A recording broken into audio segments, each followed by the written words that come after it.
get the show on the road. Wow. Where are we going? You're about to find out. It'll be like you.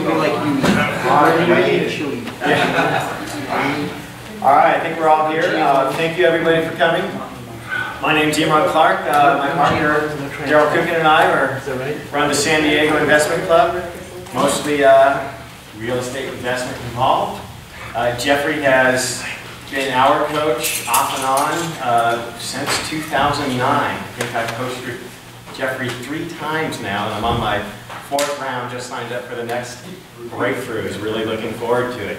Daryl and I have taken our business to a certain point where we're starting to feel like we've been procrastinating a little, getting a little overwhelmed, but business is growing beyond us. We sat down, strategized that what do we need to do here? First thing we need to do is get back into a good coaching program. First person that came to mind was Jeffrey. We called him, and then it turned into let's invite him down here to San Diego and see if he'll do it. And he said yes. So here he is. I think everybody here knows Jeffrey. You were here Thursday night. He put on a phenomenal performance on Thursday night. A lot of you have seen him at other events. So with no further ado, since we all know Jeffrey, please.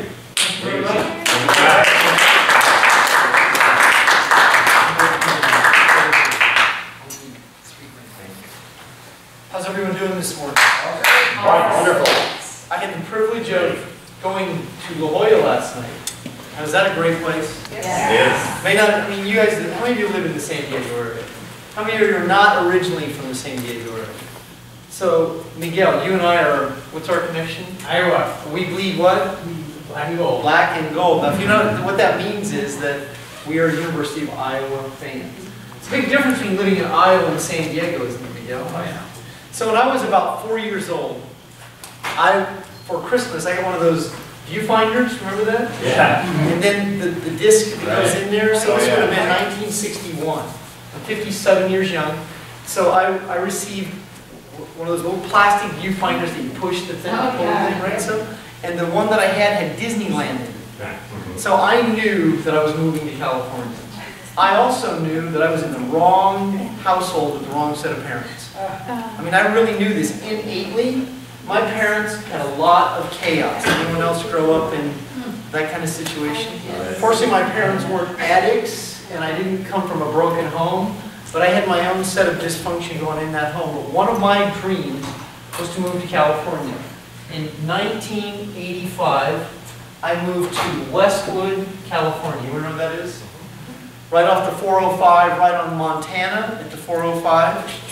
433 Midvale Avenue, and I used to hang out on campus and play basketball over there and tennis, and that was my introduction to Los Angeles. I have lived in California ever since. Now I live in the Bay Area, in the foreclosure capital of the world. Yeah. Is that right? Yeah. The first city in California to go bankrupt was Stockton, and then several cities have followed suit since.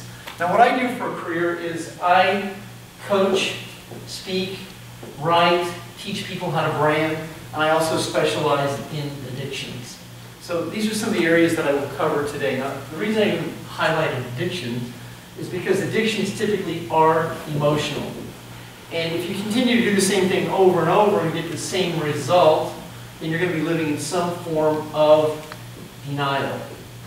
And so it's very common in your communication and or language style to do certain behavioral patterns to keep you doing the same thing over and over. So words precede action. And one of the most common set of words that people will say is, I don't know why I do what I do. Another way to say emotionally drunk is say, I know what to do. Right, Carolyn? Isn't this pretty common with some of the people that you train? But I know too. Right. But so we tend to procrastinate. So you want to be able to also break procrastination down to the cause that creates the effect. Now, how many of you are part-time or full-time real estate investors, entrepreneurs, multipreneurs? So if you're going to be in business for yourself, it's also very important that your business has profit. Is that right? Yeah. So if your business doesn't have profit, you can only operate on borrowed money and borrowed time for so long. Would you agree? Yep. Yes. Now, you also have to factor how the American populace has been conditioned. Last night I was online for well over an hour studying a disease called Morgellons disease. It's a disease where you end up scratching, and it's a virus that's very difficult to let go of. And there's many ways to overcome it without doing it medically. But see, we've been conditioned, haven't we, to borrow money that doesn't exist, right? And we also have been conditioned to consume trans fat and GMOs, haven't we? So what do you have when you have a situation like this? You have an American populace that's typically disempowered, don't we? Yeah. And so most of the populace is conditioned to what? Trade time, aren't they? For money.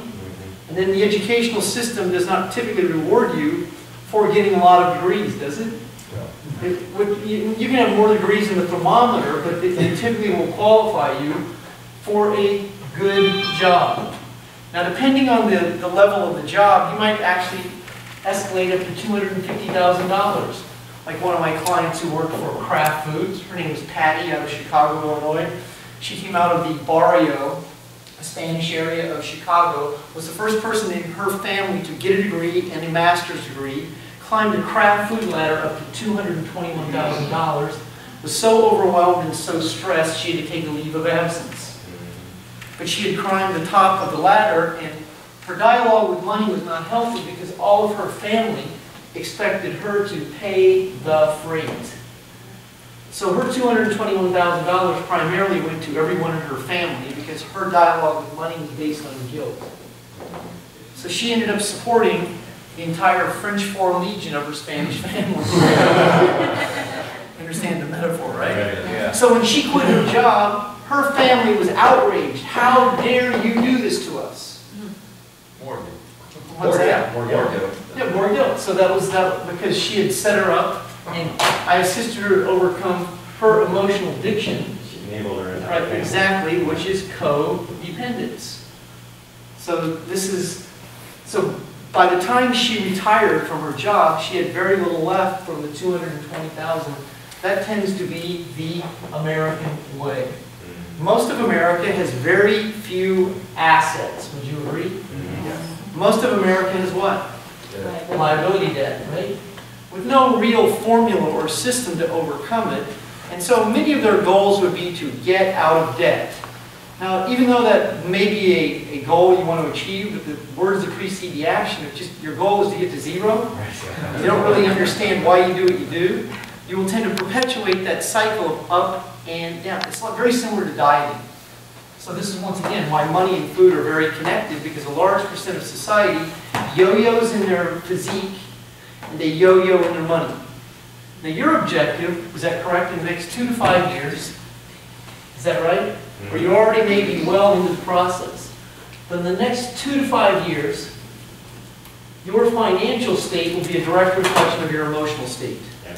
So if your dialogue with yourself is not conducive to receiving, attracting, or deserving, your unconscious will find ways to sabotage you to revert back to a familiar state. So I'm going to give you some insight today on better understanding why I do what I do, so that you can be in a much more relaxed brainwave state. Now, one of my friends lives over here in Rancho Santa Fe. You may have heard him, attended some of his events, John Assaraf. Anytime you get a chance to see him speak, if he ever speaks locally, you definitely want to see that. There's also a gentleman who speaks at Unity Church frequently in Los Angeles, San Diego, Dr. Joe Dispenza. He wrote a book called Evolve the Brain. Every one of you should have the book The Answer by John Assaraf if you do not have it. It really takes the book The Secret to the next level. So I say brainwave state. What that means is a very relaxed brainwave state would be alpha. A brainwave state where you can really access the quantum field is called delta. Now the quantum field is where you can access on command the Akashic records, which is a record of every event that's ever happened in mankind. And in the quantum field, you can also receive the no factor. That's a whole different level of emotional intelligence versus booked intelligence. It means that innately. So if you see a property in La Jolla, like I saw last night, you can able to see the outcome before you start, and you can pretty much guesstimate what the price would be. And in less than 3, 4, or 5 seconds, you can see how the contractors would put it all together, just like I was covering like there. I saw a house that I could just tell on the top of the hill that would be worth about $850,000. Based on what I could see, it might have been 1,200 to 1,500 square feet. Rehab would be somewhere between 40 to 75 perhaps. And I figured that I could probably get that with my credit and my money down for around $850. So it's, Sure. see, but that's the ability to know. That's the know factor. But if you live in a place called doubt, then there's 2 other brainwave states that you will typically reside in and stay there and continue to do the same thing over and over. That is theta and beta. And that is typically the procrastination state. That is the I don't deserve it state. That's the hesitation, levitation, meditation in an outer body experience where you continually make about $50,000 a year or less. You live in liability debt and you typically have poor health because you're not consciously aware enough to seek the truth. You'll continue to do over and over the same situation that keeps you emotionally addicted. Now you are a whole different type of personality, is that correct? Yeah. You have woken up at some point in your career, right Brad? Yeah. Now, Brad confided in me a few minutes ago that he has gone through a tremendous transformation, correct? And I commend you for that because I relate to that specifically. He's gone through a body transformation, correct? Can you share what you've been through? I lost 180 pounds. Now here's now Brad. Brad, give me a little insight. So this for your own brainwave state. Instead of saying lost, start saying I released it. Because typically what we lose finds us. It sounds funny, it really isn't funny. I mean, your words precede your action. The more aware of what you say to yourself, the more of the way you communicate, the better you'll be able to be aware. If you're not aware of why you do what you do, you'll continue to do that which is familiar. So here's another common word that the American populace uses over and over. You'll hear it in songs, you'll see it in writing, but need. And what need means, it's a future tense term with no commitment. Now if you were seeking to break through, it would be I am. I am rather than I need to, because I am is now, I need to is a future tense. I need is a term of procrastination. Yeah, it's codependence, and there's no real commitment in that situation. I will. Right, I will, that's much stronger. Now, calibrate.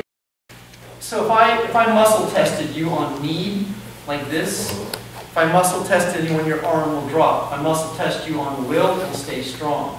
If I muscle test you on I am, it'll stay strong. I require, it'll stay strong. Hope, wish, need, like to, all drop. So your body tells the story. And the more you understand cause and effect, the greater the probability that you will transform now. How do you address addiction? Well, if you've ever addressed addiction, it's one day at a time. Now, it's a great victory to overcome a food addiction, right? Or an alcohol addiction, or a drug addiction. But if you still stay broken throughout the rest of your life, then you've addressed the effect of the addiction, but you haven't addressed the cause. Once you get to the cause, you have a much higher law of probability of being able to stay in a much more present state where you won't tend to relapse.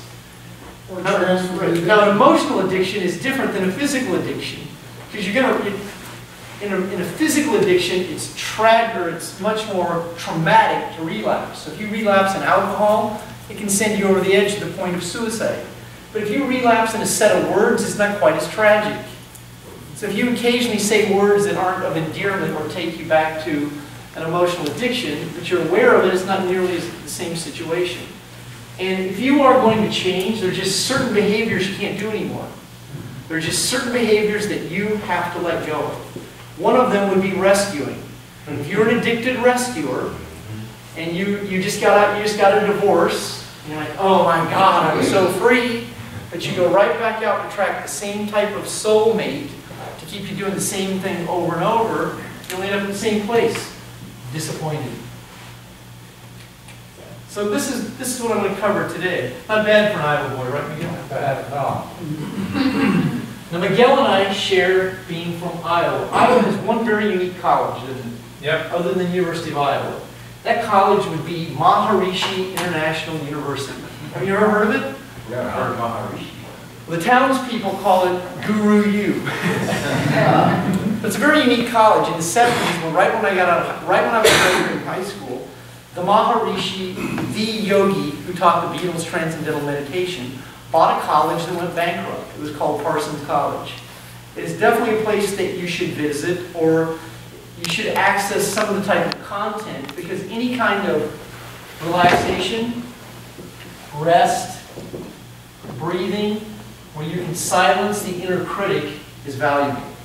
Now that's actually a college that gives out a degree, a series of degrees in Transcendental Meditation, and you can also get all kinds of other business degrees. People like Clint Eastwood, Doug Henning, a whole series of prosperous people attend this situation. But you can also, as simple as going to Barnes & Noble, any bookstore, going online and being able to learn how to hypnotize self is very valuable. Now why is that important? So you can turn off the noise. How many of you live in too much noise? Your own self-perpetuated noise, which then fuels a set of self-talk that says, oh my God, how am I going to? How many of you say this occasionally? Okay, now what this leads to is overwhelmed feelings. Now, this right here is a recipe for compulsive spending, stuffed feelings, food, drugs, alcohol, and especially procrastination. Once you get overwhelmed, your body, what happens is the serotonin level drops, cortisol level raises. That means your body's in fight or flight. Now, if you do any kind of business that requires sales skills, and you had a lot of conditioning about selling that's not conducive to being a professional at it, then there's a high probability that you will procrastinate because of this perceived pain. So the self-talk that comes out of the mouth is, I don't like rejection.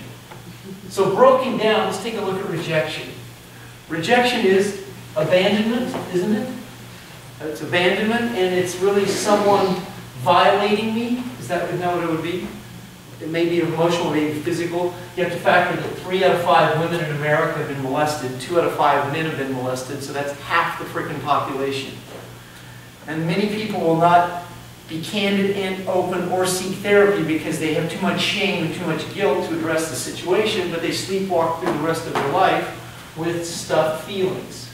Amazing, isn't it? And once again, you are a whole different kind of personality and a whole different person, aren't you? Yes. Because you seek the truth, don't you? So that you can do this. Live the good life. Is that right? You want to live the good life. And you seek this. Multiple streams of income. Is that right?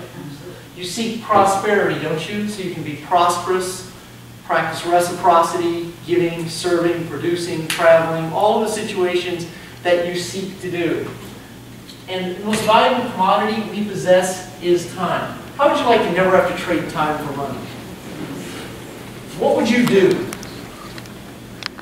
With time? Yeah, with time. If you never had to put your energy into creating money, what would you do? Relax, spend time with the family. After family, then start going back to schools and kids. Yeah. Whatever the F I want to say, or something of that nature, right? Anyone want to be something like that? However, a large percent of your life is devoted to creating money, isn't it? Yes.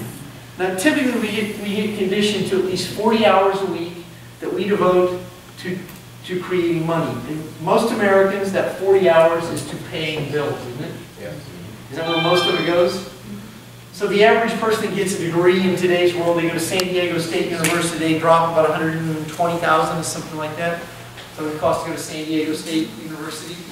Or San Diego U, that's which is a private college, whole different situation. So the average person that graduates from a state college, they walk out in the world in major liability debt. It's about 8% too, isn't it? Isn't that what school loan is? Yes. About 8%. Front-loaded, it's like a front-loaded mortgage, isn't it? So the first 15 years of that loan, you're paying $3,000 loan, $2,300 of it is going to interest, right? Right. So that You never pay it off. right, it's correct. Now, if the American populace never pays on their debt, off their debt, what do you have? You can't PK on a student loan. That's right. But if the American populace lives in debt, what do you have? Poverty. Population is very controlled. Very, very easily controlled. Now, if you don't want to be in that type of situation, then you require, before you ever get to money skills, you require emotional skills. You have to have emotional skills before you ever master wealth creation. And then, secondly, your dialogue with money must be conducive to attracting collaborators. People that you can collaborate with. People that you can mastermind with. If you do any kind of real estate, you have to factor that the kind of person you're going to be doing business with, the contractors you're going to be doing business with, most of them are not very good business owners. Have you noticed? Yes. Have you noticed that? You have to manage them. We have to manage them, but they're not employees either. Have you ever noticed that a lot of contractors tend not to follow through? They tend not to show up, and they tend not to finish their commitments. Have you noticed that? How many have noticed that? So we spent years finding a good one. That's right. I said most. You know that I said most. But that's a generality that you could put that into almost any profession in self-employment. We went through 8 to get one. I did the same with internet marketing. I went through so many internet marketers till I just brought it in-house. And I had one of my employees teach himself, and then a 19-year-old, the two of them became my internet marketers. I had spent at least $250,000 on trying to overpromise, under-deliver. It's pretty common. Now you can't, if you want it done right, do it yourself. Well, you can't do that because you have to be able to delegate. Because you can't control your own control and end up out of control, controlling your control. You have to be able to let go of control. So that means you have to be able to attract people who aren't as messed up as you are. Right. True? You have to be able to attract people, actually, that you can mastermind. How many read the book Think and Grow Rich? Now, Napoleon Hill is famous in that 1937 classic. How many actually read it?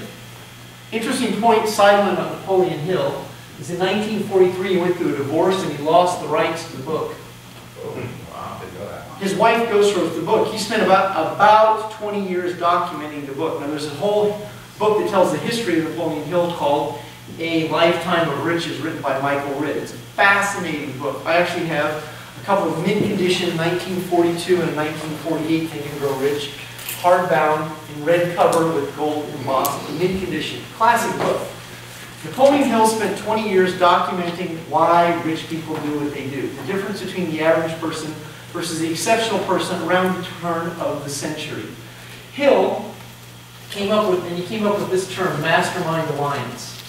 It's very important that as you develop your business strategies, that you start to mastermind with people who are emotionally stable, have emotional skills that you can be in and do business with.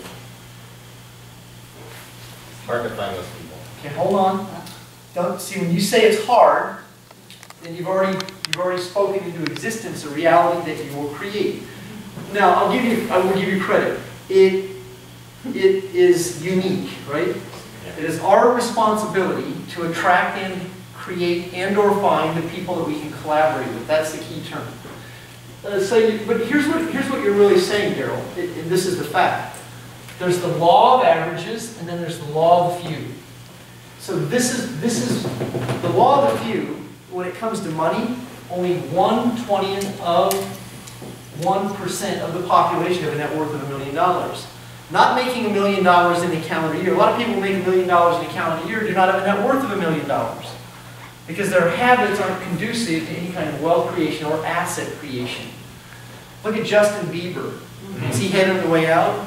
I hope he gets deported. You know what his place in Calabasas is worth? 6.3. He owns a $6.3 million home in Calabasas. He could probably write a check for it, right? Probably, right? So it's not hard, it's unique. You want to be able to say, with less effort, you want to be able to attract the kind of people that I can collaborate with in my mastermind. And I happen to know, being a real estate investor myself, that if you're going to do any kind of properties, you do require a GC. Is that right?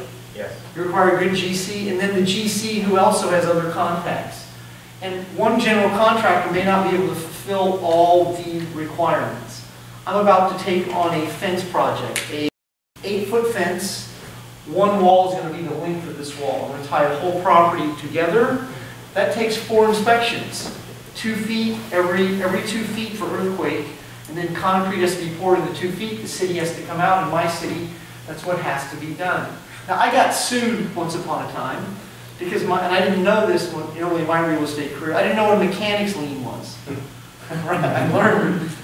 I didn't know that the concrete mix company put a lien on my building. My concrete contractor didn't tell me. And my employee, when he got slid under the door, didn't know what it was, and he stuck it in the desk drawer. 2 years later, I got sued because that contractor went bankrupt, and I had to pay twice for the concrete mix. Because I didn't know what a mechanics lien was. That was my responsibility. Fortunately, it was only 25 grand that I had to pay back. Fortunately, because the project was more than that. Then I had to also go back and pay an engineer, which she didn't pay. I didn't know that. And then she also didn't pay for the permits to the city. So I had an 8-foot wall, an L-shaped 8-foot wall that was completely out of code. And they could have had me tear it down, a $50,000 wall, and start all over. That's because it's changed, right? But because I have the ability to negotiate. Now this is a key skill, the ability to negotiate. It is a very, very key skill in any kind of business that you are in. You also have to realize that a lot of people you negotiate with are addicted to being right. Right. Have you noticed this? Yes. And if your ego gets in the way of the outcome, there's a high probability you'll create conflict. Yep. Especially if you grew up with a passive-aggressive parent or someone that's passive-aggressive in your household, and you're emotionally addicted to explaining. Now, if you're addicted to explaining, validating, justifying, you'll be stuck in this situation. You have to take your ego out of the way and negotiate, because you want to negotiate to a settlement, right? Is that correct? That's conducive to a good outcome. So this is why what I'm covering today is very important. Now, I just hit on a key situation right here.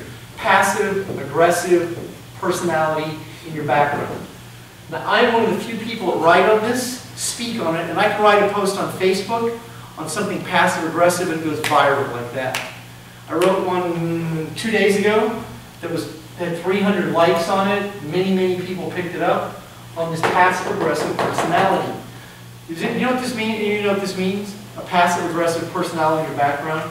It's someone in your family or circle of influence that's unpredictable. So if they're unpredictable and you're around them a lot, your body gets sensitized to their unpredictability. So your body begins to reside in a place called fight or flight. So neurologically what happens, it means you get emotionally addicted to the conflict that gets created in this situation. And if you're an amiable relator, if that's your personality type, where you're a giver or server, then you're relegated to explaining your ass off for the rest of your life. It's typically what happens.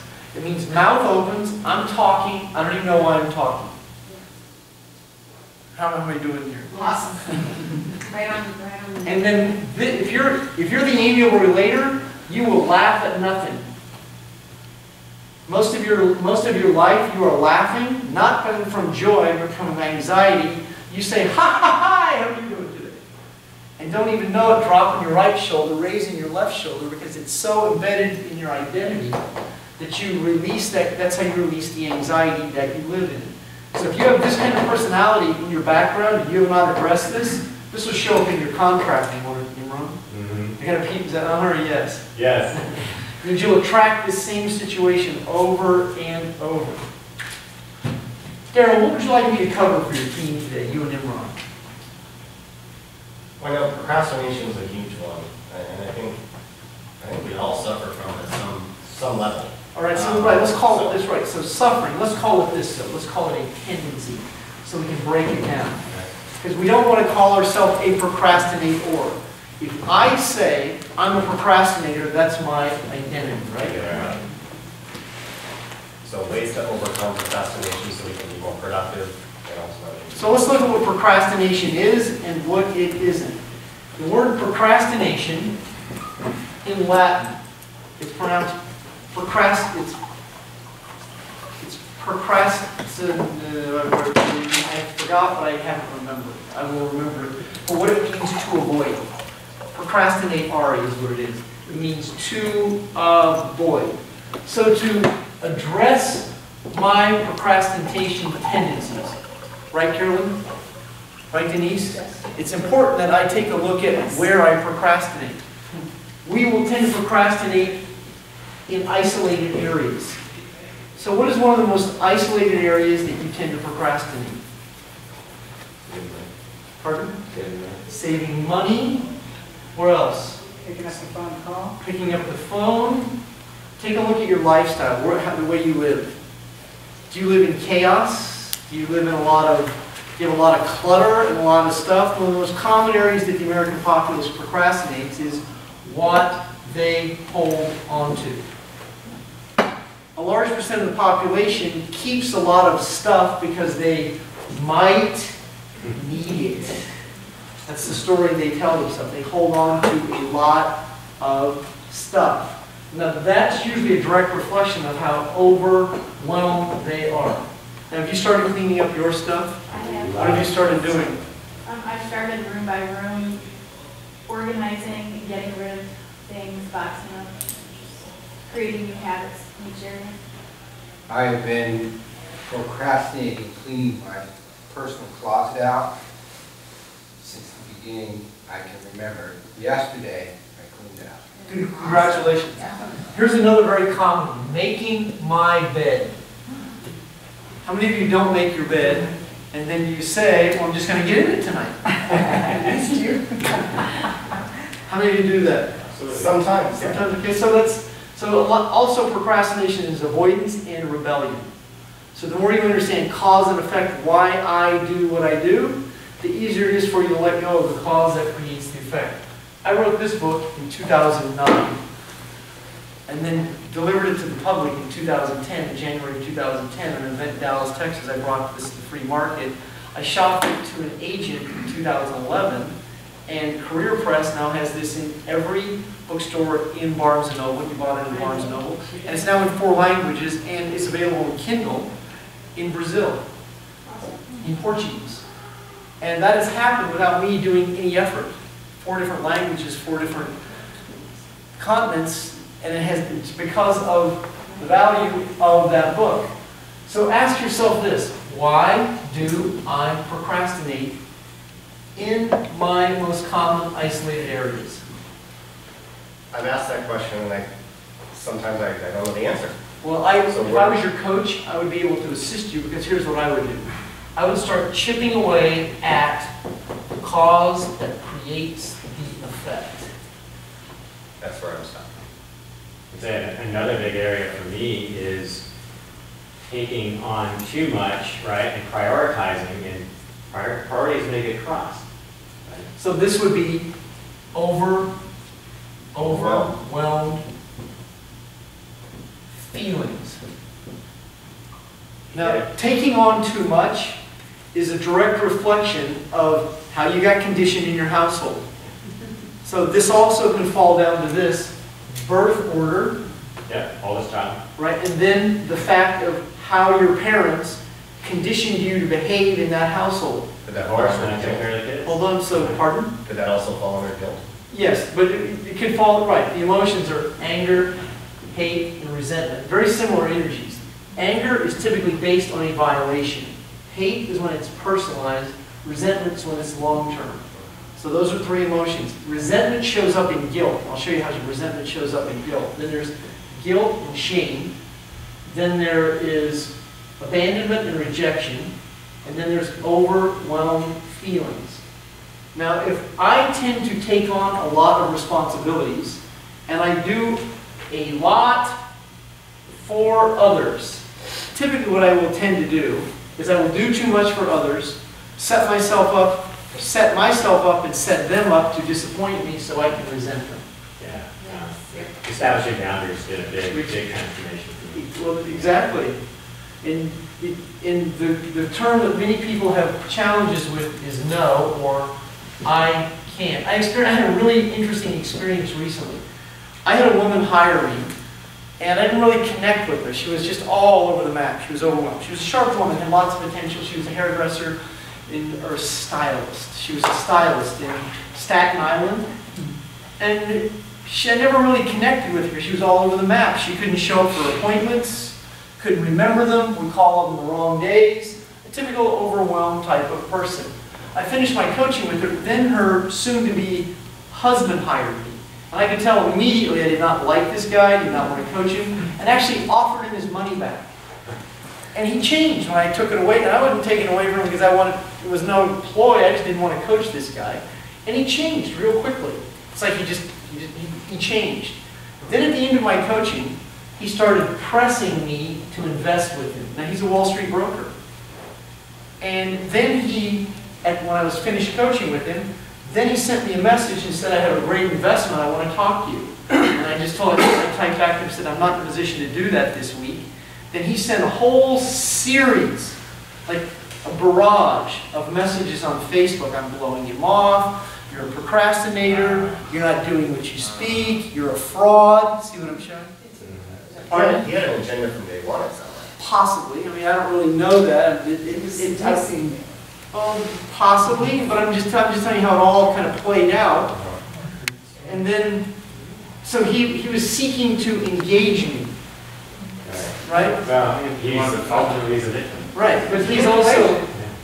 Pardon? Manipulation. Well, all of this are possibilities. I'm just telling you how it all played out. So what happened?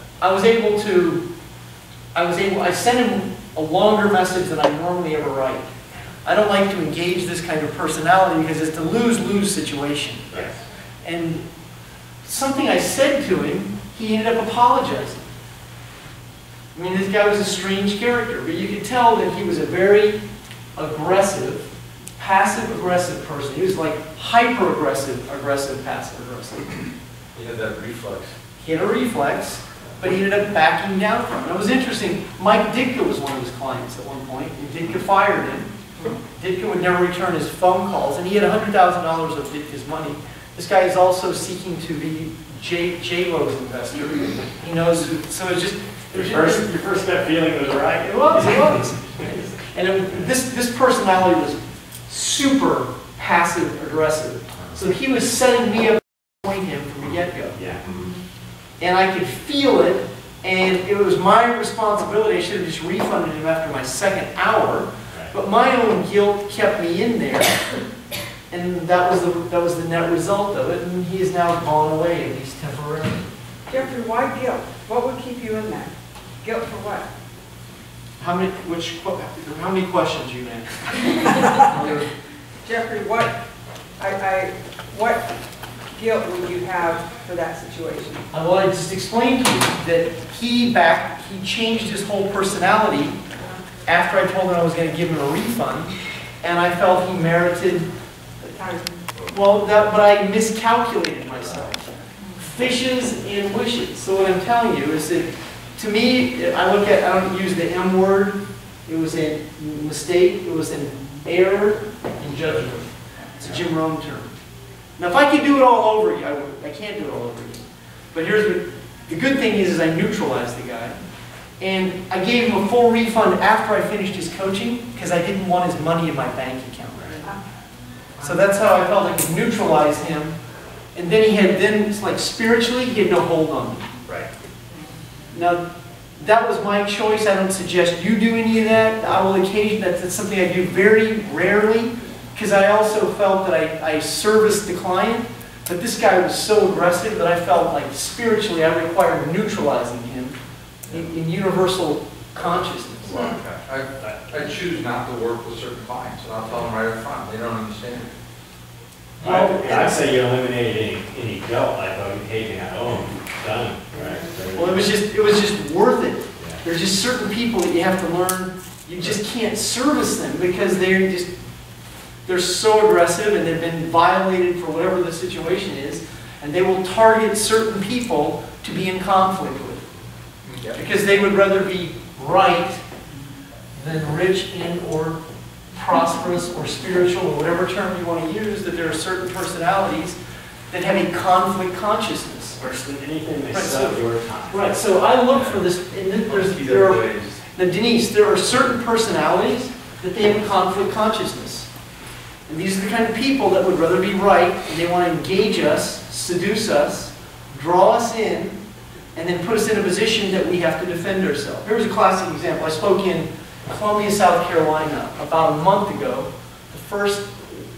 last of February.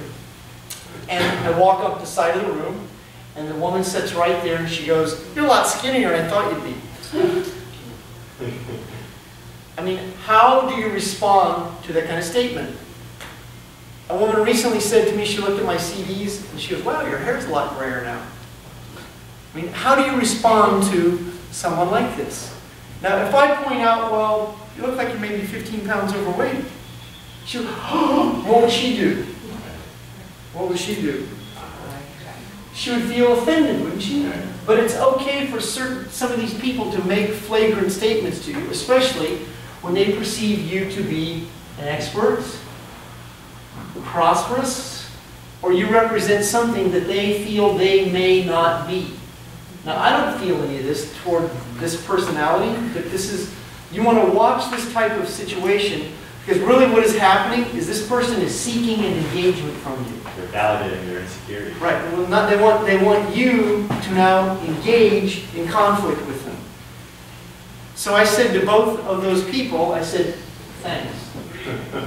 That's all I said. And I said it, I didn't say it aggressively. I brought the inflection down on the back end of the word. It's a one-word end of conversation. "Thanks."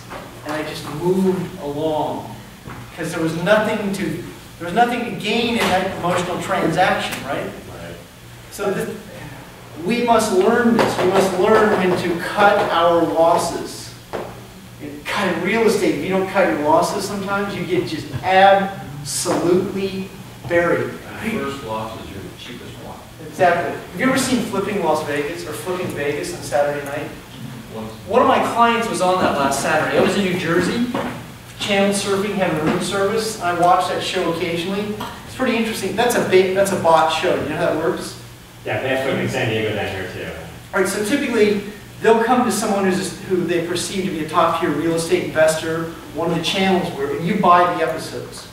And then you typically have to find the advertisers or whatever it is. And so my client told me the history of that show, how he ended up on that show, because it wasn't his show. He was the guy who bought the show didn't have the inventory to fill the show.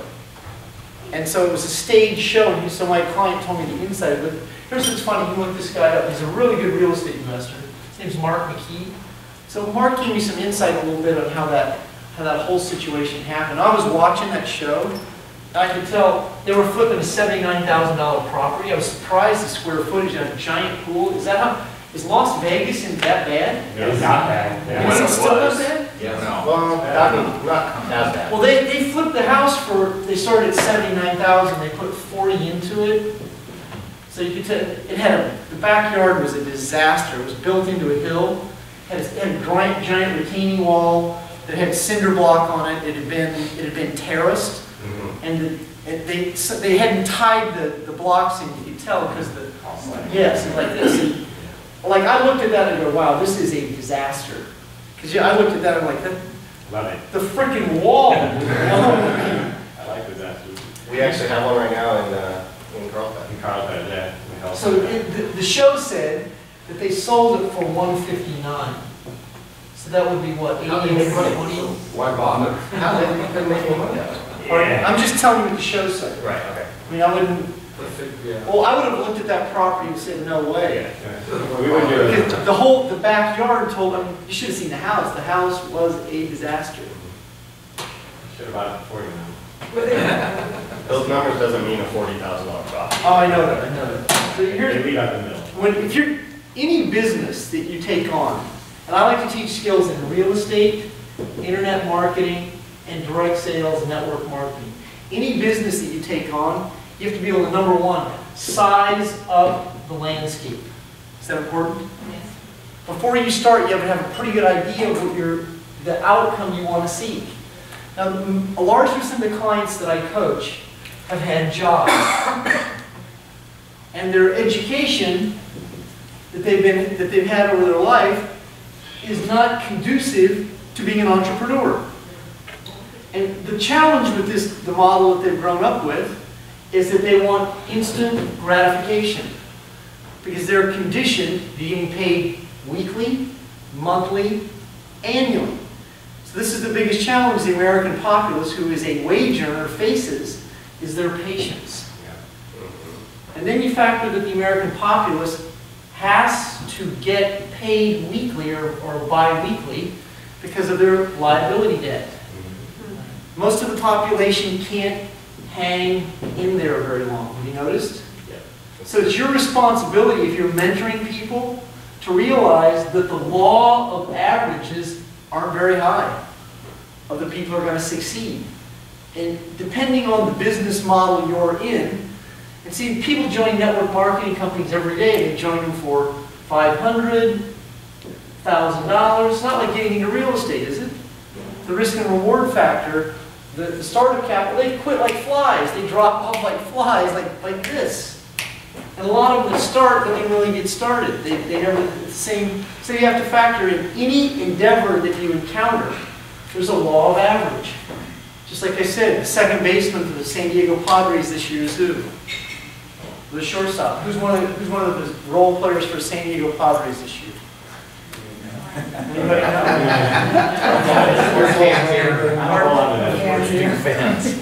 Well, let's look at David Rivers, San Diego's quarterback. The Chargers traded Philip Rivers. Now you got a bunch of football guys. The history of him. You know the history of him, right? No. Well, he was the fourth pick of the 2004 draft. Eli Manning was the first pick. The Chargers drafted Eli Manning, and Eli Manning's father got involved, Archie Manning, and said, "We will not play in San Diego." Right. Because San Diego's franchise was 2-14 the year before. So they negotiated a trade for Rivers for Manning. Now Manning didn't win 2 Super Bowls. He was the quarterback on the team that won 2 Super Bowls, but he was an integral part of that. What does Philip Rivers tend to do? What's one of his emotional behaviors that he tends to do frequently? You follow him? Chokes, right. He chokes. He throws a lot of interceptions. Which means he throws a lot of interceptions. It means that he doesn't read the landscape. He's an all or nothing type of player. And in a good season, the Chargers are 9-7. On an average season, they're 6-10. So they got a quarterback that keeps them above even, but it still fills the seats, doesn't it? Because we fans are fanatics. That's the term. Or hopeful. Right, right. So he's an interesting character study if you watch this. So if you're going to be a business owner, you must be this, a student. Would you agree? Yes. But while you're a student, you also must be a producer. Yes. I see a lot of people who are students and then they're posers. Right. You know what that means? It means they study, they go to events, they go to rallies, seminars, conventions, get mentoring, get coached, but they don't let go of this because of their anxiety. And it's normal to be this because you don't know what to do. So here's third base and here's your ass right here. You know your ass from third base. That's how it is from a large percent of society because of their conditioning. Imran, when did you start your real estate career? 2004. Okay, so here's when I started my real estate career. My grandfather is an Iowa boy. Carlton Stewart was his name. Lived in Corning, Iowa. My grandfather and me were born in the same hospital that Johnny Carson was born. My grandfather was born in 1908. He comes from a long line of landowners. Down in Corning, Iowa, in about 1854, one of my great-great-grandfathers staked out 5,000 acres of land. I know the whole history and lineage of this land. In 1892, he sold off 2,000 acres of that land, and he started an opera house. Now the opera house eventually he sold and then burned down, and then another series of my grandfathers then turned that 5,000 into 3,000. Now my relatives, my mother's sister and my mother's brother just inherited that land in 2007, and they ended up selling it off for 4,000 an acre. Pretty good return, wasn't it? Since it was free? Yes. That was an Iowa Homestead Act. So 3,000 acres. So my grandfather was a millionaire. He was the first millionaire that I mentored with. He was a very successful welder, landowner, farmer, and inventor. He welded a coupler that soybean wagons could be brought together like this and would snap together, and then he sold that invention for multiple six figures, and then the company hired him to be a COO of that company. So I learned from him, I learned how to do contracting. When I was 21 years old, I was taken under the wing of a bartender where I was working in Kansas City, who was the first fix and flip guy that I ever spent any time with. He was a bartender? He was a bartender, but he flipped houses on the side. And he was a very interesting character. He was 35 years old when I was 21. He'd been on the cover of GQ as a model. He'd owned a bar in Chicago. He was very, very eccentric, very eclectic, and he was the first person that I really mentored with. I spent time with my grandfather, but by the time I was 25 years old, I had spent time with 5 different millionaires. Because when I was a teenager, I decided that what I was going to be was a millionaire. So I didn't buy any properties in my 20s. I spent most of my money on women and partying. The other 5% I wasted.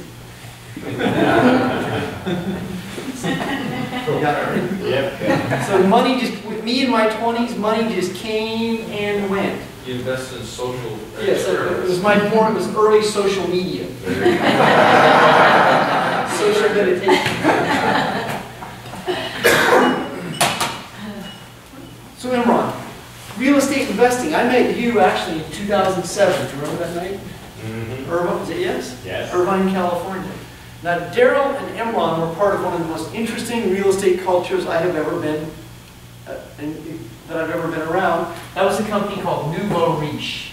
Any of you ever hear of that educational platform? Were you in it? You were in it? Remember that? Yeah. So Monica, the #1 income earner in that company was my client. Do you remember him? Chad Wade. Oh, yeah. Now, Chad Wade was a dream client. He's the kind of guy who opened the door to me. He opened the database. That one company was worth about $1 million a year or two for me for about 3 years. So Chad would have me speak in front of his database, and he had a database consistently in Fort Lauderdale, Chicago, and Utah. So in an average year, I'd speak for him about 30 times, and I'd speak for the rest of the organization another 30 times. So I was speaking on Thursday night, Friday night, Saturday night. That was a dream situation for me. I learned a lot about real estate just by osmosis through that education. But that was a great platform, wasn't it? Yes, yeah. It really was. And then it collapsed because of the economy. If you go out and hire Kiyosaki today, you know what Kiyosaki's top fee is? 60 or It's about $60,000. You get a mentor. They come out and spend time with you. Theoretically, Is that how it works? Theoretically. Is that sort of how it works? Sure. And the typical real estate educational model is pretty interesting. It's usually what, a free seminar? Is that how it goes? Yeah. Free seminar, right? And then there's usually about a 197 product that's called a funded proposal. Right. Then there's about a $6,000 product, right? And then there's a $17,000 product, and then there's usually a $40,000 to $60,000 product. Yeah. Kiyosaki did your book for over 100 grand. For 100 grand. So I happen to know another speaker. He spoke at one of my events called Robert Sheeman. He wrote a good real estate book on why is that idiot rich and I'm not. So a lot of these real estate speakers actually have a telemarketing firm that goes and they really hard close. So, They've never flipped a house themselves. that's correct. Yeah. They're good salesmen. So that's a lot of the top tier speakers, if you hire them to be a coach, they'll have a coaching program. I won't mention their names, but what you typically get is a coach that has been trained through a system to coach, but the coaches that you get have never been successful. Even Kiyosaki hasn't done much on stage. Not done that. Well, let's not, I'm not going to, if you do your research, you'll find out the facts. If there's an inner circle that once you start to understand who is and who isn't really successful, who poses and who really closes, and who really has been there and done that. I've seen a lot of I've seen a lot of speakers that became successful speakers, but they never ran successful businesses.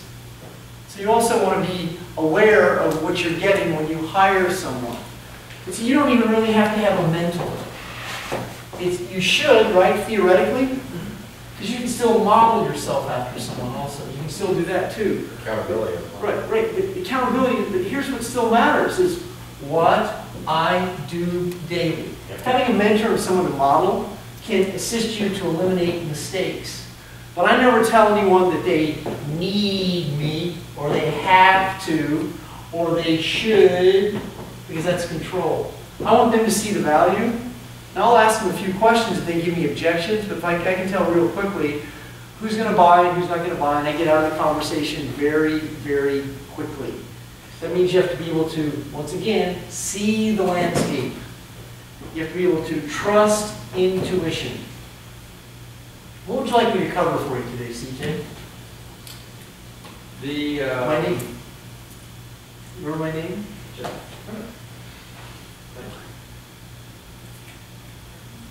I would like to know the difference between where you draw the line between overwhelm and stretching to reach goals. There's a fine line between those. Overwhelmed. So let's look at this. You can take on projects, but if you feel overwhelmed frequently, there's a high probability it's an addiction. If it becomes a feeling that's consistent, and then if your word choices start to edify how overwhelmed, oh my God, I've got so much to do. If the words of drama come out of your mouth, there's a high probability you're addicted to it. Now the other side of this would be a multitasker. That's what I am. I'm one of those rare, unique people, Yes. right? Absolutely. Who can just freaking get it done. And I can do it, I'm very systemized, but I can also do it a lot without a system, because I can just see it and do it. I relate to that. But not everyone's like this. This is a very, very small percent of the population. Now, there's even a smaller percent of the population that's in the smaller percent of the population that's in a smaller percent of the population that's in about 100 of 1% of the population. They have a very unique term called a maven. Now that is what I am. It means that I can get more done than practically anyone without any explanation how I do it. I can just do it. It's not duplicatable. I can't duplicate that. That's a level of brilliance. That's a B state. Now, this didn't happen overnight. I had it, but I had so many addictions that crossed in between to wherever I got there. It took me to about 38 to really understand the threshold of that, where I could separate myself from everything going on, turn off the noise, and create on demand. But that can't be explained. So for the average person who wants to become exceptional, this has to be addressed. Is overwhelm a way of life for me? If I can answer that, I enjoy the challenge. I jump into projects and then I make it happen. I can't tell you, I drive people around me nuts. You know, what's it cost for this kitchen? I don't know, but it'll be fine. And it'll be fine. Right? I don't analyze everything down to the Neither do I. But if you want to get something done, So hold on. Now the skill you're talking about is a skill that's accessible to all of us, is trust. But if you've been violated, you've been through a series of passive-aggressive personalities over and over that reinforces your low self-esteem or self-worth, it inhibits your ability to trust your feelings. And then typically, most of society relies on their analytical, egoic mind. That's where procrastination comes. That's where being overwhelmed comes. Overwhelm also comes from feeling obligated. So if you take on way too much because you're addicted to being overwhelmed, you're going to over-obligate yourself and then feel disappointed, which can also lead to procrastination. So a lot of our procrastination is obligation. We're addicted to over-obligate ourselves. That's number one. We procrastinate to avoid a perceived pain because we don't want to make a mistake, be judged, etc. And then we procrastinate to rebel. I don't know if you, I'm not saying I'm overwhelmed, I'm just saying there's a fine line between jumping into a project. You might have moments of overwhelm, it's okay, let's organize it and get it done. And here's another situation you better factor real quickly. The more money you create, typically, the more obligations you have. Yep. So that means this is why so few people become wealthy, because they're not organized enough to do it. There you go. And so organization is oftentimes a paradox to being overwhelmed. Because the large percent of the population is so overwhelmed that they're not organized. And there's another percent of the population so organized they can't produce. So there's got to be the space in the middle that you learn to create on demand. So would it be better to be organized so you cannot procrastinate? Well, there's nothing ever wrong with being organized. Yeah. I mean, but if organization is your identity and you can't produce in it, then it's not effective. Then you're just obsessive compulsive. Right. Then you're so neurotic you can't get it done. So one reason Daryl and I have been so successful is that we are those people that can do so much and not explain to everybody. We get a lot done. We've reached a level. I think for us, it's the translating it into a system that we can delegate to other people and doing that. We've reached a level where we've got to delegate. Well, you also have to let go of control. Yep. Let go of control. Because once you delegate, there's going to be mistakes. I have a 19-year-old that works for me. I mean, he's really good, but he's 19. Not only is he 19, his father kicked him out of the house when he was 16. And he's really, really advanced for a 19-year-old, but he's still 19. And he's going to do texting while he's on my job. He's on Facebook while he's on my job. I got to factor some of these things he's going to do, and I still have to factor that he is 19. Now, for the average 19-year-old, he blows them away, but he's still 19. I handpicked him from New Jersey, brought him out to live with me, because I knew he had the stuff, but there's about a 3-year incubation period. This is classic. I sent him to Nashville to buy a car for me, the TR6. He lets me know, he goes, oh, this car is awesome. You got to buy this car. So about 2 weeks later, I find out through a series of events he never saw the car.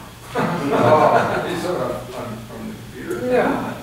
The guy hung him out to dry, and the guy never showed him the car. The guy never